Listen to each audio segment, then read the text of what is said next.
What happens when a judicial nominee faces a Senate hearing where the numbers don't look good? During a tense confirmation exchange, a U.S. senator confronted a federal judge with statistics showing dozens of unresolved court motions, placing the nominee among the slowest judges in the country. But the confrontation didn't stop there. The hearing soon shifted to past legal advocacy, raising deeper questions about accountability, judicial preparation, and the standards required for lifetime appointments. Judge, welcome. Thank you.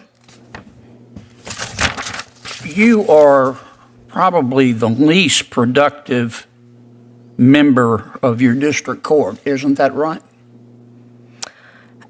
Well, I have not considered myself in those terms, Senator. Well, let me explain what I mean.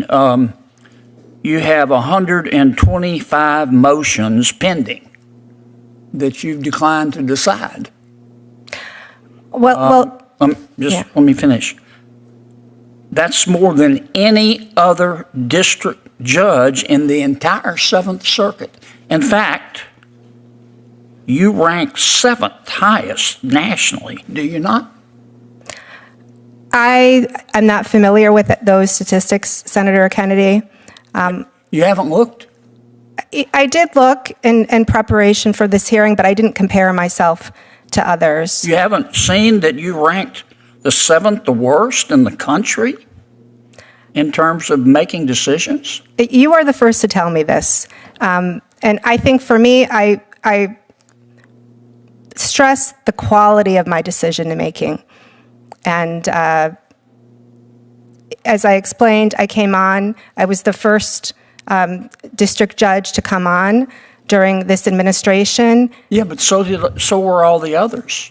I mean, there have been 68 district judges confirmed in the 117th Congress. In terms of motions pending for more than 6 months, you rank number 3. You all came on at the same time. You all had the same problems with COVID. You're the 3rd worst. You really think of all the other district judges in the 7th Circuit, you're the one that ought to be promoted based on this record?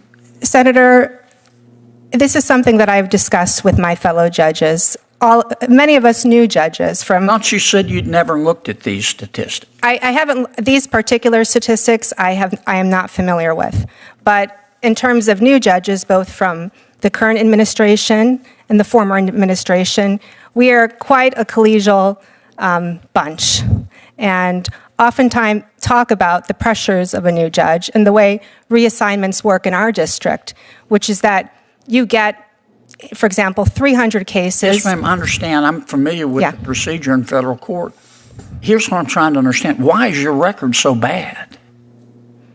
Well, I don't view it that way, Senator. When I look at the quality of my decision-making, the feedback that I get from parties, of course parties are not going to criticize you. They want you to rule in their favor. I understand, Senator Kennedy. I mean, that's just the way it works. Help me understand why you have such an abysmal record in moving cases. I mean, it costs a lot of money to litigate, and people are paying lawyers, and time is money. And of all the district court judges in the 7th Circuit, you're the worst in terms of moving cases. Why do you think you deserve to be promoted over all of those others? So, Senator, again, I'm not familiar with the statistics, but I stand by my record and that I give parties what they need. I think, I am regularly in my courtroom. I am regularly issuing decisions.